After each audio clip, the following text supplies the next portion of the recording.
दोस्तों एक बार फिर से आप सभी का हमारे चैनल स्मार्ट लर्निंग पॉइंट में स्वागत है। दोस्तों अगर आप हमारे चैनल पर नए हैं तो जल्दी से हमारे चैनल को करें सब्सक्राइब, साथ में करें बेल आइकन को प्रेस। आज इस वीडियो में हम दोस्तों पढ़ने वाले हैं वैद्युत आवेश तथा क्षेत्र, इलेक्ट्रिसिटी एंड फील्ड। हमारा इंटर क्लास का ये फिजिक्स का फर्स्ट चैप्टर है। दोस्तों हमने आपको पार्ट 3 तक बताया है, ये पार्ट हमारा 4 है। पिछली वीडियो को जिस स्टूडेंट ने नहीं देखा है तो जाकर हमारे प्लेलिस्ट में उसे देख सकता है। दोस्तों कई डिटेल से, बहुत डिटेल से हमने बताया है, साथ में थ्योरी और फार्मूले के साथ में हमने एक क्वेश्चन आपको लगवाया है। लास्ट में हम तो आपको पूरा 100 एकदम जितना क्वेश्चन आप लोग कहेंगे एकदम सारे क्वेश्चन को सॉल्व करवाएंगे दोस्तों एकदम लास्ट तक।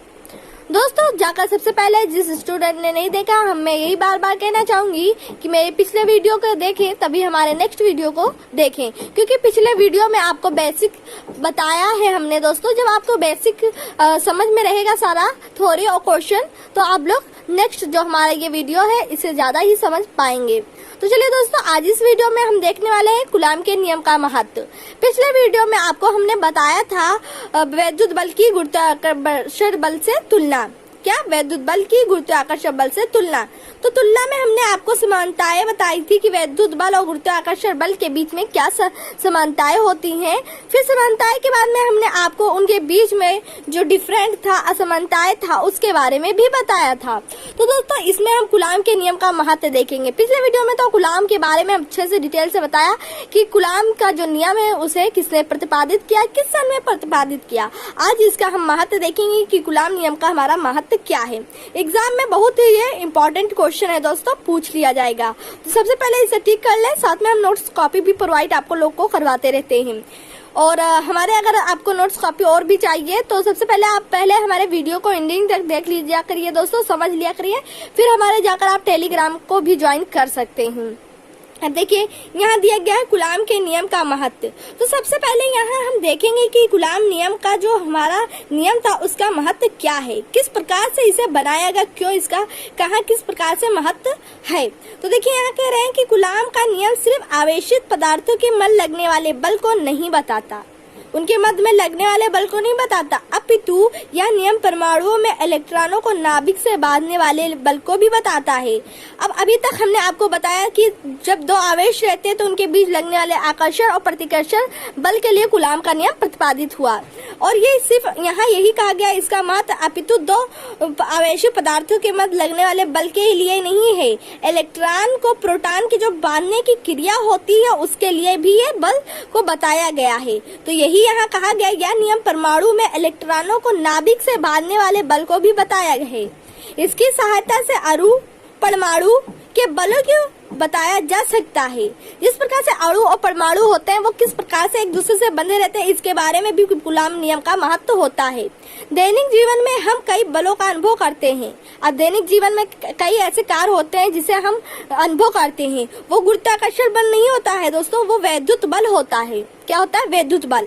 अगर आपने पिछले वीडियो को देखा होगा वैद्युत बल के बारे में हमने अच्छे से बताया, तो आप लोग यहाँ आई होप समझ गए होंगे कि वैद्युत बल से हमारा तात्पर्य यहाँ क्या है। अब देखिए यहाँ कूलाम के नियम की सीमाएं क्या हैं, ये कहाँ कहाँ तक सत्य हो सकते हैं दोस्तों। तो कूलाम के नियम के हम यहाँ सीमाएं देखेंगे कि कहाँ तक इनकी सीमाएं होती हैं। देखिए यहाँ कह रहे हैं कि यह नियम केवल बिंदु आवेशों के लिए सत्य है। जब दो बिंदु रहेंगे तभी ये आवेश जो होगा कूलाम की सीमाएं तभी सत्य है। यह नियम केवल स्थिर आवेशों के लिए ही सत्य है। यह नियम अति अल्प दूरी लगभग 10⁻⁻15 कोटि तक सत्य है। तो दोस्तों यहाँ आप लोगों ने कूलाम का नियम और कूलाम की सीमाएं देखी, तो ये इम्पोर्टेंट है दोस्तों क्वेश्चन, तो इसे टिक कर लें, नोट्स कॉपी में लिख लीजिए। कोई भी डाउट रहे तुरंत पूछिए, उसे क्लियर किया जाएगा। अब देखिए यहाँ हम देखेंगे वैद्युत क्षेत्र। वैद्युत क्षेत्र क्या है दोस्तों? Electric field. तो यहाँ देख सकते हैं हमारा यहाँ नेक्स्ट टॉपिक क्या आया है, वैद्युत क्षेत्र इलेक्ट्रिक फील्ड। तो यहाँ से इसी अर्थ से निकाल सकते हैं कि वैद्युत क्षेत्र क्या होता है। जहाँ तक कि कोई एक वैद्युत का क्षेत्र स्थापित होता है उसी को वैद्युत क्षेत्र कहते हैं। तो इसे हम देखेंगे डिफिनेशन में किस प्रकार से हम लिख सकते हैं। देखिए यहाँ किसी बिंदु आवेश के चारों ओर का वह क्षेत्र जिसमें किसी अन्य आवेश को लाने पर आकर्षण या प्रतिकर्षण का बल कार्य करता है वैद्युत क्षेत्र कहलाता है। अब देखिए दोस्तों यहाँ डायग्राम बनाया गया है। कोई हमारा दो इसमें आवेश है, जैसे ले लीजिए पॉजिटिव और नेगेटिव। तो हमारा जो आवेश है इसका कुछ ना कुछ तो वैद्युत जो होगा इलेक्ट्रिक, तो इसका कहीं ना कहीं तक क्षेत्र होगा। कहीं कहीं यहाँ अगर कोई बिंदु यहाँ भी रखें तो ये अपनी तरफ आकर्षित करेगा। तो जहाँ तक कि इसकी एक क्षेत्र गया है उसी को हम क्या कहेंगे, वैद्युत क्षेत्र कहेंगे दोस्तों। तो आई हो दोस्तों इतना आपको समझ में आया होगा। नेक्स्ट देखिए, आप इस प्रकार से भी लिख सकते हैं। अगर ये टफ है तो दूसरा आप ऐसे भी लिख सकते हैं, किसी आवेश अथवा आवेश समुदाय के, किसी आवेश देख सकते हैं, आवेश के समुदाय के चारों ओर का वह क्षेत्र जिसके भीतर कोई अन्य आवेश, देखिए कोई हम कह रहे थे कोई अन्य आवेश एक वैद्युत बल का अनुभव करता है। जब हम कोई देखिए दोस्तों आपको समझाते हैं। देखिए दोस्तों यहाँ आप लोग वैद्युत बल के बारे में समझ रहे हैं, वैद्युत क्षेत्र के बारे में समझ रहे हैं, तो समझिएगा। यहाँ देखिए हम आपको डायग्राम द्वारा समझाते हैं। यहाँ कोई अगर हम आवेश लेते हैं प्लस पॉजिटिव का, और इसका कोई एक क्षेत्र जहाँ तक इसका क्षेत्र रहेगा, जैसे इलेक्ट्रिसिटी होता है, कोई पानी गिरा देता है, उसमें अगर आप करंट डालेंगे, करंट का प्रवेश करेंगे तो कुछ क्षेत्र तो घेरेगा वो, जहां तक उसका करंट फैलेगा, तो उसी को हम क्या कहेंगे, वैद्युत क्षेत्र। अब ये हमारा प्लस पॉजिटिव का कोई आवेश है, इसके जो हमारा यहाँ कोई बिंदु आवेश ले लीजिए, जब इसके भीतर वो आएगा, प्रवेश होगा, तो इसके द्वारा वो भी प्रभावित होगा। इसी को हम वैद्युत क्षेत्र कहते हैं दोस्तों। जहां तक वो अपना फील्ड स्थापित करता है वही हमारा वैद्युत क्षेत्र कहलाता है। तो आई होप दोस्तों आप लोग इतना समझ पाए होंगे। अब देखिए इसे हम वैद्युत क्षेत्र द्वारा दर्शा सकते हैं। जो ये एक क्षेत्र हमने यहाँ स्थापित किया, ये हमारा क्या है, वैद्युत क्षेत्र है। क्या है, वैद्युत क्षेत्र है। आई होप समझ में आया होगा। तो देखिए यही यहाँ हमने इसी प्रकार से बताया था कि यहाँ कोई प्लस पॉजिटिव का आवेश है और वहाँ बाहर कोई एक बिंदु है, उसके क्षेत्र में जब आता है भीतर कोई अनावेश एक वैद्युत बल। यहाँ देखिए वही बात हमारी रिपीट की गई है। देखिए किसी आवेश अथवा आवेश समुदाय, आवेश के समुदाय के चारों ओर का वह क्षेत्र जिसके भीतर कोई अन्य आवेश एक वैद्युत बल का अनुभव करता है उसे वैद्युत क्षेत्र कहते हैं। तो दोस्तों इतना आपको समझ में आया होगा। अगर आपको हमारी वीडियो पसंद आती है तो हम प्लीज हमारे वीडियो को लाइक करें, शेयर करें, कमेंट्स करें। दोस्तों आप लोग लाइक नहीं करते हैं, कोई ऐसे भी स्टूडेंट है जो हमारे वीडियो को लाइक करते हैं दोस्तों, और साथ में ये भी बताते हैं कि हमारे वीडियो आप लोग को कैसा लगता है। दोस्तों कोई भी डाउट है तुरंत पूछिए और बिल्कुल घबराइएगा नहीं, क्योंकि हम आपको लास्ट में सारे जितने न्यूमेरिकल होते हैं दोस्तों, एनसीईआरटी, कुमार मित्तल जितने भी होते हैं सारे हम क्वेश्चन आपको सॉल्व करवाएंगे, एंडिंग तक करवाएंगे सारे। ये नहीं कि बस लास्ट में लाने के बाद में आंसर तक लाया, हमने छोड़ दिया कि खुद ही से काटो, हम उसे काट कर भी आपको बताएंगे दोस्तों। अब देखिए यहाँ नेक्स्ट टॉपिक हमारा क्या है, वैद्युत बल रेखाएं। ये हमने देखा वैद्युत क्षेत्र रेखाएं। अब यहाँ हम देखेंगे वैद्युत बल रेखाएं, इलेक्ट्रिक लाइन्स ऑफ फोर्स। तो यहाँ समझेंगे कि ये हमारा जो इलेक्ट्रिक लाइन्स ऑफ फोर्स है वो क्या है। तो यहाँ देखिए यहाँ कह रहे हैं कि वैद्युत बल रेखाएं एक काल्पनिक रेखाएं होती हैं। जो हम कोई भी वैद्युत बल लेते हैं उसे हम काल्पनिक द्वारा मान लेते हैं, उसी को हम काल्पनिक रेखाएं कहते हैं। तो यहाँ कहा गया कि वैद्युत बल रेखाएं एक काल्पनिक रेखाएं होती हैं जिस पर एक स्वतंत्र पृथक्कृत एकांक धनावेश चलता है, उसी को हम क्या कहेंगे, वैद्युत बल रेखाएं कहेंगे दोस्तों। क्या कहेंगे, वैद्युत बल रेखाएं कहेंगे, इलेक्ट्रिक लाइन्स ऑफ फोर्स कहेंगे। अब देखिए नेक्स्ट टॉपिक हमारा क्या है, वैद्युत बल रेखाओं के गुण। इनके कुछ गुण भी तो होंगे दोस्तों, कुछ क्वालिटीज भी तो होगी। तो देखते हैं वैद्युत बल रेखाओं की क्या क्वालिटीज है।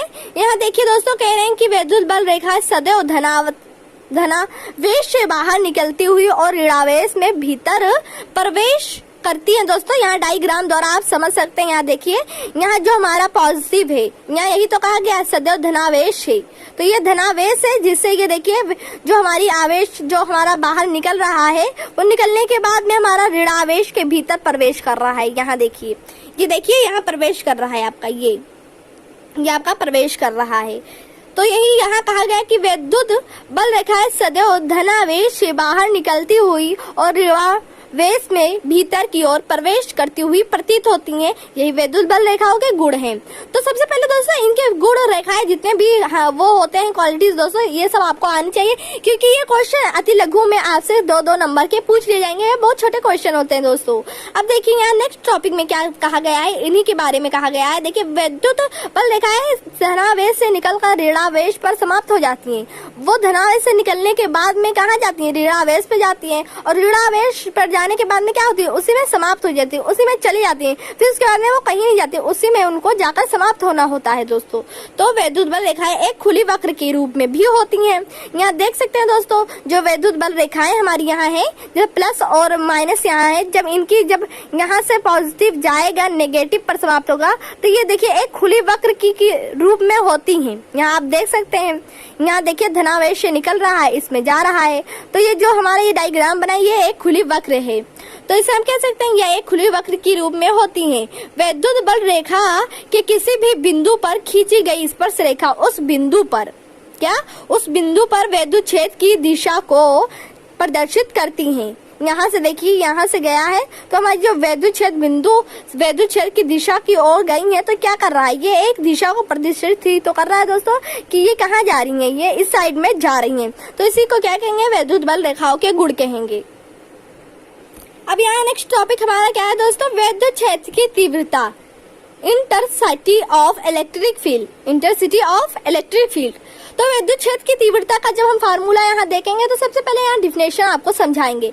अब क्वेश्चन जब आएगा, जितने भी हम थ्योरी के साथ आपको दोस्तों यहाँ आपको फार्मूला बता रहे हैं उसे नोट कर लें, जो हम लोग लास्ट में आपको न्यूकल हम आपको दोस्तों समझाएंगे, तो यही से फार्मूला का आपको वहाँ जरूरत पड़ेगा। और ये जो क्वेश्चन है दोस्तों विद्युत क्षेत्र की तीव्रता, ये बहुत इंपॉर्टेंट है दोस्तों, बहुत इंपॉर्टेंट है क्वेश्चन, ये टिक कर लीजिए, ये भी एग्जाम में पूछे जाते हैं, या तो आपका एनुअल में पूछ लिया जाएगा या हाफ ईयरली में, या पता नहीं यूपी बोर्ड एग्जाम में ही पूछ लिया जाए, तो इसलिए आप लोग चांस क्यों लें, तो सबसे पहले इसे याद कर लीजिएगा। देखिए विद्युत क्षेत्र की तीव्रता क्या है, इसका डिफिनेशन यहाँ हम देखने वाले हैं। देखिए किसी विद्युत क्षेत्र में एकांक आवेश पर लगने वाले विद्युत बल के परिणाम को उस बिंदु पर विद्युत क्षेत्र की तीव्रता कहते हैं। क्या कहते हैं, विद्युत क्षेत्र की तीव्रता कहते हैं। अब फिर से एक बार रिपीट करते हैं, किसी विद्युत क्षेत्र में, आपको विद्युत क्षेत्र हमने बताया क्या है, अभी बताया कि विद्युत क्षेत्र क्या है, तो आई होप समझ में आया होगा कि विद्युत क्षेत्र में एकांक आवेश पर, जब बाहर से कोई एकांक आवेश पर लगने वाला विद्युत बल होता है, उसके जो परिणाम होते हैं उसे ही उस बिंदु पर विद्युत क्षेत्र की तीव्रता कहते हैं। जब तीव्र गति से वो पहुंचेगा, जब उसके अंदर, तब उस पहले हमने बताया कि विद्युत क्षेत्र क्या है, जब हमारा दो आवेश रहता है, जहाँ तक क्या उसका फील्ड रहता है उसे विद्युत क्षेत्र कहते हैं, और जब उसी पर एक आवेश को फिर उसके अंदर भीतर लाने तक उस पर जो विद्युत बल लगता है उसे क्या कहते हैं, विद्युत क्षेत्र की तीव्रता कहते हैं। आई होप इतना समझ में आया होगा कि विद्युत क्षेत्र की तीव्रता क्या है। अब देखिए यहाँ जिस बिंदु पर परीक्षण आवेश रखा होता है उसे Q0 से प्रदर्शित करते हैं। तो जो हमारा Q0 परीक्षण आवेश है ये बहुत छोटा आवेश है, इसलिए हमने इसे Q0 से प्रदर्शित किया है। फिर यहाँ कह रहे हैं विद्युत क्षेत्र की तीव्रता को वेक्टर E से व्यक्त करते हैं, क्योंकि ये एक सदिश राशि है और ये जो हमारा वेक्टर लगा ये दिशा को व्यक्त करता है। यदि परीक्षण आवेश Q0 पर विद्युत क्षेत्र के कारण लगने वाले विद्युत बल वेक्टर F हो तो जो इसका फार्मूला निकल कर आता है दोस्तों, अगर आपसे क्वेश्चन में पूछा जाता है कि इसमें विद्युत क्षेत्र बताइए, तो उसमें आपका आवेश दिया रहेगा, बल भी दिया रहेगा, आप E निकालेंगे, तो उसी प्रकार से ऐसे F का मान और Q0 का मान जो रहेगा वो नीचे रख देंगे, निकल आएगा। तो बिल्कुल दोस्तों घबराइए ना, क्योंकि इसमें भी हम आपको बहुत ढेर सारे न्यूमेरिकल लगवाएंगे। तो सबसे पहले थ्योरी को समझेंगे तभी तो हम लोग न्यूमेरिकल लगा पाएंगे। तो चलिए दोस्तों इसका देखते हैं कि ये हमारा ये फार्मूला निकल कर आया है। अब इसका जो हमारा विमा होता है और मात्रक होता है वो क्या होता है, विद्युत क्षेत्र की जो मात्रक होता है दोस्तों उसे हम न्यूटन प्रति कूलम से व्यक्त करते हैं। क्या, न्यूटन प्रति कूलम से व्यक्त करते हैं। और जो उसकी विमा होती है तो आप लोग जानते हैं कि F जो है हमारा, इसका क्या होगा MLT-2 और Q जो 0 है उसका आवेश का क्या होगा 80। इसके बारे में भी हमने पिछली वीडियो में डिटेल से बताया। तो हमने F की जगह पे क्या रख दिया MLT-2 अपॉन 80। तो जब ये 80 हमारा रहेगा ऊपर, जब ऊपर जाएगा 80 पर हमारा 1 की घात है प्लस 1 की घात लगी है, पर यहाँ उसे दिखाया नहीं गया क्योंकि इसे नहीं ऐसे प्रदर्शित किया जाता है। बट जब ये ऊपर जाएगा तब ये जब माइनस में चेंज होगा तो हमको यहाँ लिखना पड़ेगा। तो देखिए यहाँ MLT-2 था, अब यहाँ कैसे 3 होगा, तो देखिए T हमारा T नीचे है, तो T जब हमारा ऊपर जाएगा तो इसमें एक T में जब जुड़ जाएगा तो क्या हो जाएगा MLT-3A1। समझ में आया क्या आप लोग को? देखिए हम आपको फिर से बताते हैं। देखिए MLT-2 दिया है 80 है यहाँ 80+1, तो 80+1 जब ऊपर जाएगा तब माइनस में 2 यहाँ भी है, तब ये माइनस में 1 हो गया ऊपर जाने के बाद में, तो एक ये t और एक t, यानी कि माइनस माइनस कितना हो गया 3 हो गया। तो 2 का ये और 1 का वो। चलिए आपको रफ में ही समझा देते हैं, समझ में अच्छे से आ जाएगा। देखिए दोस्तों, आपको यहाँ समझाते हैं इसका। अगर आपको विमा निकालनी है, विमा क्या, विमा आपको निकालनी है तो कैसे आप लिखेंगे, f के स्थान पे क्या लिखेंगे, MLT-2/AT। इसे एक ब्रैकेट में आपको लिखना होगा, तो एक ब्रैकेट हमने यहाँ बना दिया है। अब देखिए यहाँ MLT-2 है, तब जब हमारा 80 यहाँ जब ऊपर दोस्तों जाएगा, आप देख सकते हैं जब 80 हमारा ऊपर जाएगा तब किस में हो जाएगा, यहाँ देखिए MLT-2 है, तो अगर हम इसे ऊपर लेकर जाते हैं तो क्या होगा 80-1, तो 80-1 हो गया। तो देखिए -2 यहाँ है और -1 यहाँ है, तो यानी कि t-1 यहाँ और t-2 यहाँ। तो जब ये -2 और -1 जब मिलेगा तो क्या हो जाएगा हमारा यहाँ MLT-3, तो a हमारा जो है इस पर 1 माइनस, यही आपका यहाँ जो विमा है दोस्तों वही निकल कर आया है। आई हो दोस्तों, इतना आपको समझ में आया होगा कि t-2 के जगह कैसे t-3 हो गया। देखिए दोस्तों उसे आपको रफ में भी हमने आपको करके समझाया किस प्रकार से इसकी विमा आपको निकालनी है। तो विमा और जो मात्रक होता है उसे ध्यान में रखना, साथ में फार्मूला को भी ध्यान में रखना है।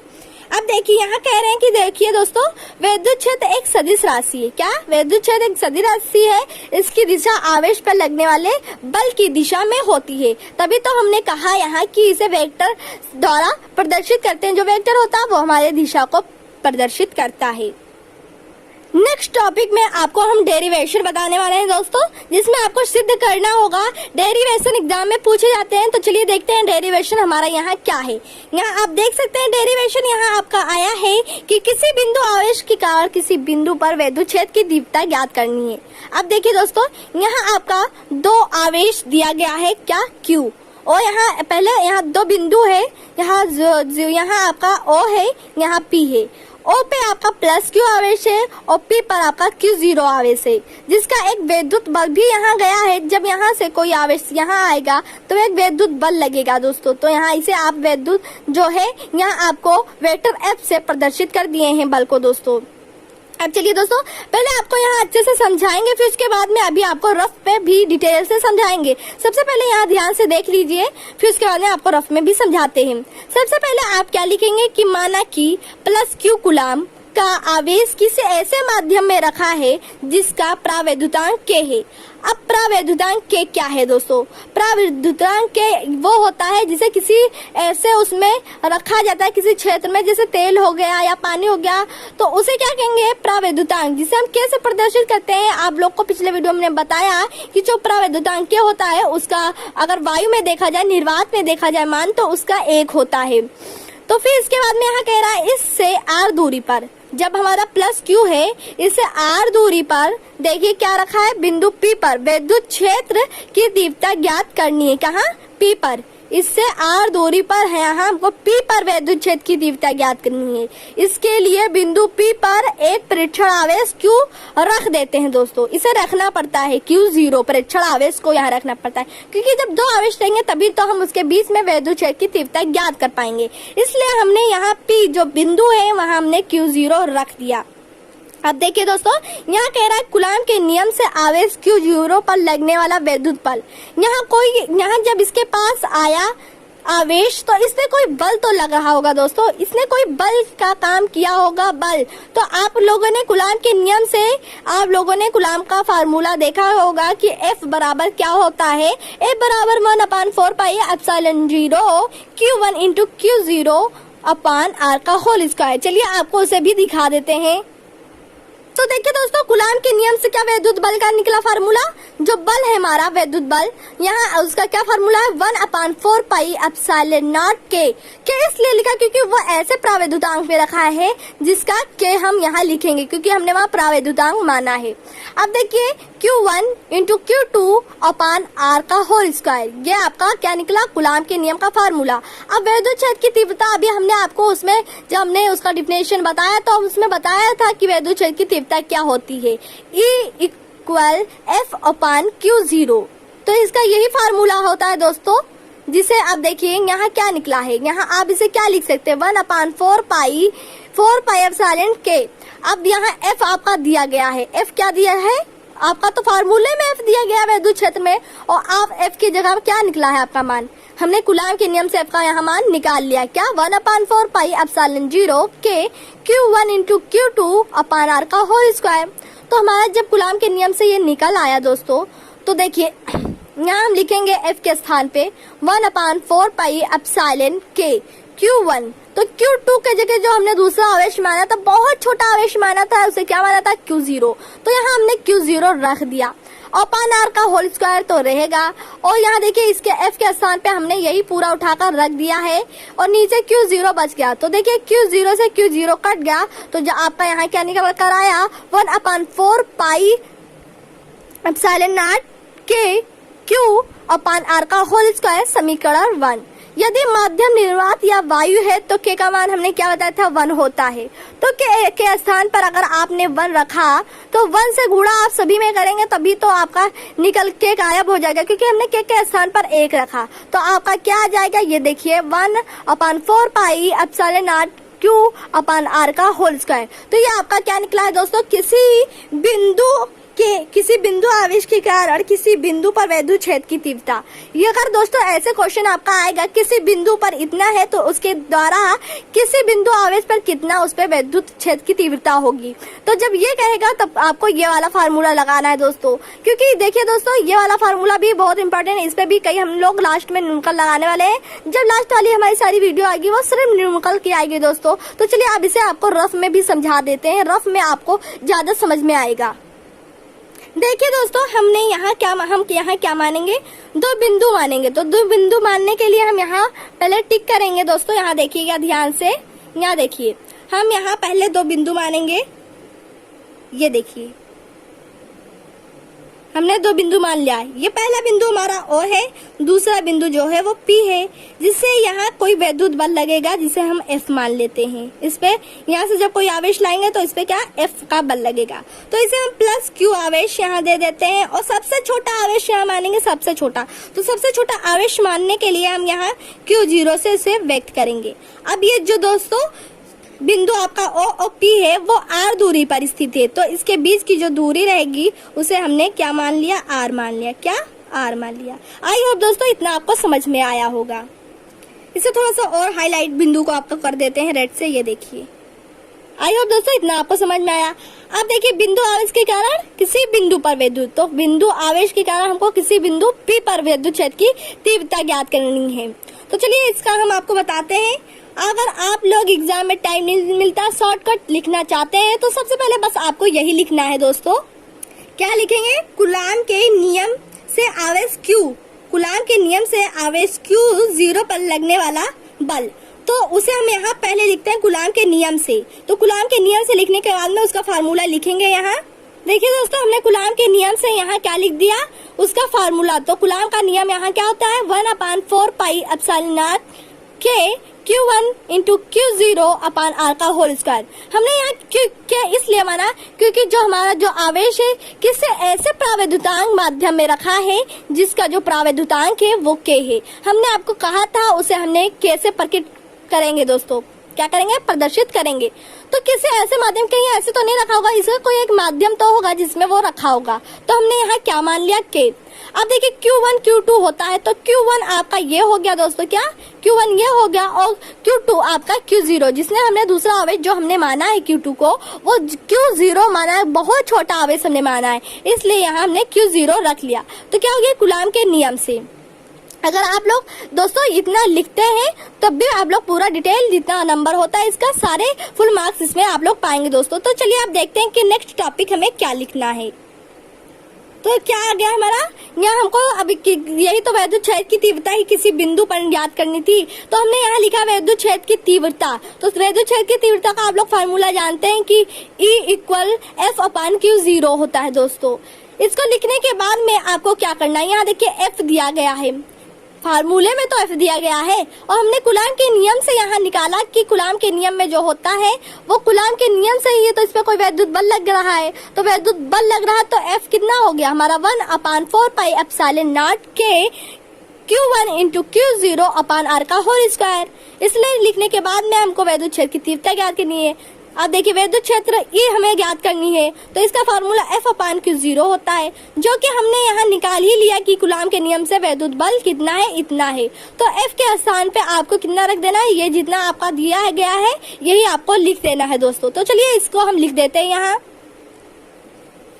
देखिए दोस्तों हमने यहाँ लिख दिया F के स्थान पे हमने ये वाला आपका मान रख दिया, क्योंकि F का देखिए मान दिया था तो हमने यहाँ लिख दिया F के मान पर। अब लास्ट में हमारा नीचे क्या बच गया Q0, तो अब देखिए Q0 हमारा Q0 से कैंसिल हो जाएगा। अब देखिए यहाँ वैद्युत क्षेत्र की तीव्रता जो है किसी वैद्युत बिंदु पर जो हमको ज्ञात करनी थी दोस्तों वो हमारा निकल आया। अब चलिए इसको लिख देते हैं यहाँ। देखिए दोस्तों जब हमारा Q0 कैंसिल हो गया तब कितना हमारा बचा 1/4 पाई एप्सिलॉन नॉट के Q1 अपान R का होल स्क्वायर। अब देखिए के एक प्रावैद्युतांक में रखा है, तो प्रावैद्युतांक एक ऐसे निर्वात पे हम लोग मान लेते हैं। निर्वात का जो होता है, निर्वात आप लोग जानते ही होंगे वायु को कहते हैं, तो उसका जो मान होता है के का, तब निर्वात में अगर हम लोग जब मानते हैं तो उसका मान 1 हो जाता है। तब के स्थान पे हम 1 रखेंगे तो हमारा फिर निकल के गायब हो जाएगा, क्योंकि हमने के स्थान पे 1 रख दिया। जब 1 से सभी में गुणा हो गया तो यही तो निकल कर आएगा। अब चलिए देखते हैं कि क्या निकल कर आएगा हमारा। देखिए दोस्तों हमने यहाँ मान लिया कि यदि माध्य निर्वात या वायु है तो के का मान 1 हो जाएगा, क्योंकि हमको वहां से के हटाना है। तो के हटाने के लिए हमने निर्वात में मान लिया, और निर्वात में आप लोग जानते हैं वायु जो होता है निर्वात वायु, उसका मान के का 1 होता है। तो चलिए उसको यहाँ रखेंगे। देखिए दोस्तों यहाँ हमने क्या रख दिया, निर्वात के का मान 1 है तो हमने के स्थान पे 1 रख दिया। जब हमारा 1 का सभी में गुणा हो गया तो कितना आ गया 1/4 pi epsilon not Q1 upon R का होल स्क्वायर। तो देखिए दोस्तों हमको यही ज्ञात करना था किसी बिंदु आवेश के कारण। अगर हम किसी बिंदु आवेश के कारण किसी बिंदु पर वैद्युत क्षेत्र की तीव्रता ज्ञात करेंगे तो ये वाला आपका फार्मूला निकलेगा। तो यहाँ जो हम लगा रहे थे ये हमारा डेरिवेशन था दोस्तों, तो स्क्रीनशॉट ले लीजिए। देखिए यहाँ क्या था, बिंदु आवेश के कारण किसी बिंदु पर वैद्युत क्षेत्र की तीव्रता। तो हमने यहाँ क्या माना, आवेश हमने मान लिया पहला, जो हमारी 2 बिंदु है O और P। O पे हमारा आवेश Q1 है, और P पर Q0 है। O के द्वारा P पर लगने वाला वैद्युत क्षेत्र, तो जब इस पे कोई इसे यहाँ से लेकर जाएंगे तब इस पे कोई बल लगेगा। तो कूलाम के नियम से हमने बल यहाँ निकाल लिया दोस्तों, क्या है बल यहाँ निकाल लिया। फिर यहाँ हमने नेक्स्ट स्टेप जो हमने लिखा वो वैद्युत क्षेत्र का फार्मूला लिखा, क्योंकि वैद्युत क्षेत्र के फार्मूले द्वारा ही वैद्युत क्षेत्र की तीव्रता किसी बिंदु पर ज्ञात करनी थी। तो जो कि हमारा F हमने निकाला तो F के स्थान पे रख दिया। रखने के बाद में Q0 यहाँ था और Q1 और Q2 के जगह 0 हमने यहाँ लिखा, क्योंकि मेरा दूसरा आवेश Q0 ही था। Q0 से Q0 कैंसिल हो गया तो हमारा फिर यहाँ के बचा। हमने यहाँ क्या मान लिया, यदि माध्यम निर्वात या वायु है तो के बराबर 1 होता है। तो के स्थान पे हमने 1 रखा और सभी में गुणा कर दिया, तो हमारा फिर यही फार्मूला आ गया दोस्तों। तो ये आप क्या, ये कौन सा फार्मूला निकल कर आया है, बिंदु आवेश के कारण किसी बिंदु पर वैद्युत क्षेत्र की तीव्रता। आई होप दोस्तों इतना आपको समझ में आया होगा, ये और भी अच्छे से समझ में आया होगा। मैंने वीडियो में भी बहुत अच्छे से इसे समझाया है, उसमें तो थोड़ा अगर आपको समय अधिक है, थोड़ी भी लिखना चाहते हैं तो यहाँ से लिख सकते हैं कि माना हमने कोई बिंदु O और P है, O पर Q1 आवेश है और Q जो हमारा 0 है वो किसी P पर हमने क्या प्रेक्षण आवेश मान लिया। ये दोनों कितनी दूरी पर है, R दूरी पर है, जिसके कारण इसमें हमको क्या ज्ञात करना है, किसी वैद्युत बिंदु आवेश के कारण किसी बिंदु पर वैद्युत क्षेत्र की तीव्रता। यहाँ थोड़ा सा थ्योरी भी लिख सकते हैं, अगर थ्योरी नहीं लिखते हैं, अगर आप बस उसमें जो हमारा वो होता है दोस्तों प्रूफ करने वाला, बस अगर इतना लिखते हैं तब भी पूरा फुल मार्क्स पाएंगे दोस्तों। तो स्क्रीनशॉट ले सकते हैं। आपको हमारा वीडियो कैसा लगा, अगर अच्छा लगा हो तो हमारे इस वीडियो को लाइक करें, शेयर करें, सब्सक्राइब करें, और भी न्यू वीडियो के नोटिफिकेशन इंटर में पाने के लिए जल्दी से सब्सक्राइब कर लें, जिससे आप सभी को सारे इंटरेस्टिंग वीडियो मिलते रहे सबसे पहले। अगर आप को नोट्स कॉपी भी चाहिए तो टेलीग्राम को हमारे ज्वाइन कर सकते हैं। तब तक के लिए इतना ही। Thank for watching this video.